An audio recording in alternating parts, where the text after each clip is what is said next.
Hi students, welcome to the second video of Model 1 in OOC concepts. The second topic in OOC is about procedure-oriented programming and object-oriented programming. Let us go to the content. The first topic is procedure-oriented programming. Simply it is called as POP. The procedure-oriented programming, the entire program will be divided into number of subprograms are called as modules. The other name of the subprograms are called as modules. Then all the separate modules will be assembled to form a complete program. So that is what procedure-oriented programming will give the importance for procedures, not the data. So these models, another name of these models are called as function. How it will be implemented means with the help of the functions only it will be implemented. So that is what it is called as functions. Fine. So this is what happening in procedure-oriented programming POP. So what is the highlight and what is the important aspects of POP means? In POP, procedures are dissociated from the data and are not a part of it. So in POP, we are not concentrating any importance of data, only the procedures. So the entire concept will be divided into number of subtasks. The subtasks will be treated as one more separate procedures. So that's what it is following as procedure-oriented concepts. Instead, they receive structure variables or their addresses and work upon them. Okay. So instead of concentrating data, it will receive the structure variable or its address to work on it. That code design is centered around procedure. That is what it is called as centered around procedures. In POP, how one problem will be viewed means it has the following sequence. First one is reading. That is nothing but getting the user inputs. First thing is we will get the inputs. Then based on the inputs which are analyzed and got, calculation of that real task or processing will be carried on in the second step. After the second method steps, then it will be displayed in the output side. So we can easily view this one problem in procedure as reading part, processing part and printing part. That is what, since primary focus is on procedure oriented, the above approach is called as procedure oriented programming. Right? The same thing in POP, the main task is taken up first and it is divided into logically number of components which in turn accomplishes the specific task. Okay, the entire main task will be divided into number of smaller logically related components. Then all those components will be assembled together to implement or to accomplish the one full task. What are the drawbacks of this programming pattern means? First and foremost drawback is it is not secure. The data is not secure. Any procedures can manipulate any data. There is no secrets and privacy is maintained in the data. Then associative functions that were designed by the library programmer do not have the exclusive right to work upon that. So there is no access identifier like in C++ and Java. Then in procedure-oriented programming, there is no access rights mentioned in POP. Then the complexity. The next is complexity.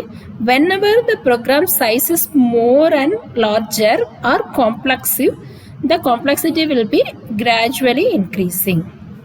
Then the compilers of these POP systems will not prevent the unauthorized access from other variables. So that is what the main drawbacks of POP systems. I will tell you now with one live example, which are experienced with the biggest coding of one POP system. Consider an application of around 25,000 lines in which variables of the structures have been quite extensively used. During the testing, it is found that the date being represented by one of the structure variable has become 29th February 1999.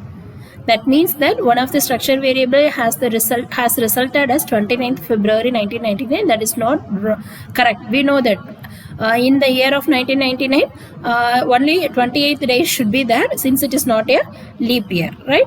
but it has resulted as 29th of February. What will happen? How we can visualize, man? Because this entire application is almost around of 25,000 line, right? The faulty piece of code is causing the bug can be anywhere in the program. We cannot exactly predetermine, and we cannot exactly locate the line of or line number and column number of the bug where it is implemented.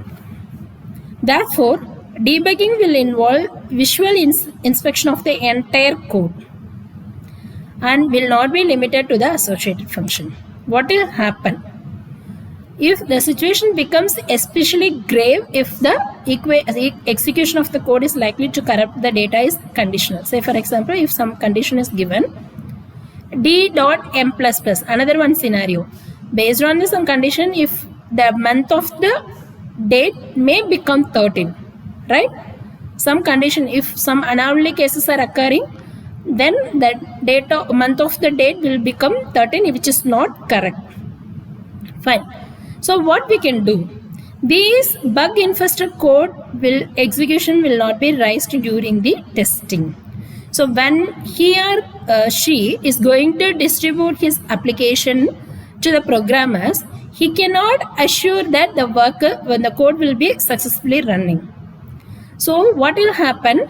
We have to ensure that which structure variable is wrong and it should be tested again. So the testing of the structure variable in case of big one is the biggest difficult task. Then if the function which is not intended associated function access the data members of a structure variable, the compile time error will result. But it is not resulting any compile time error. So what will happen?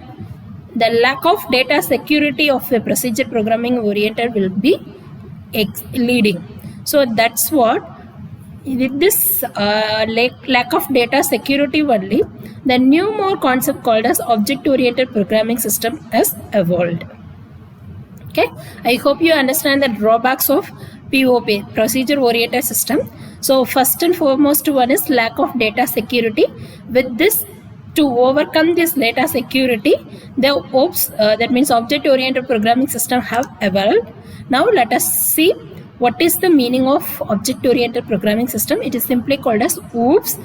What is the intention to develop the OOPS means, rather than concentrating the procedure, if we go on first start the data, with the data if we start executing the task, it will be more secure and it will enable the portability. So that is the two intention of going for OOPS. So how this OOP can be started implementing means by incorporating the characteristics of structure variables with the real world objects.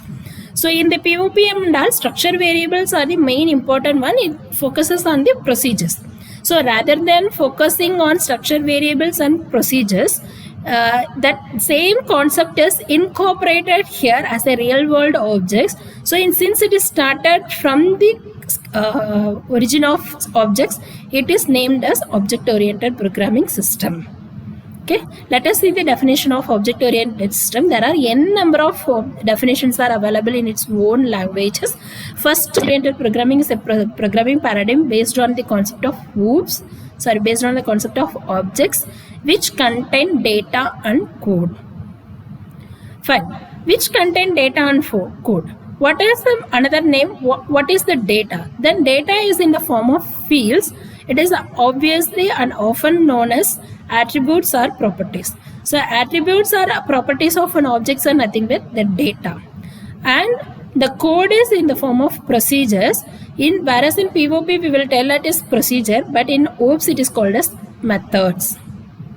Okay, the behavior, the operations executed by objects are called as methods, and the characteristics occupied by one objects are called as attributes or properties. Right? I hope so you understand this meaning of objects, attributes or properties, methods. Fine. What are the drawbacks or disadvantages which are felt in POP and which are removed in Object-oriented programming means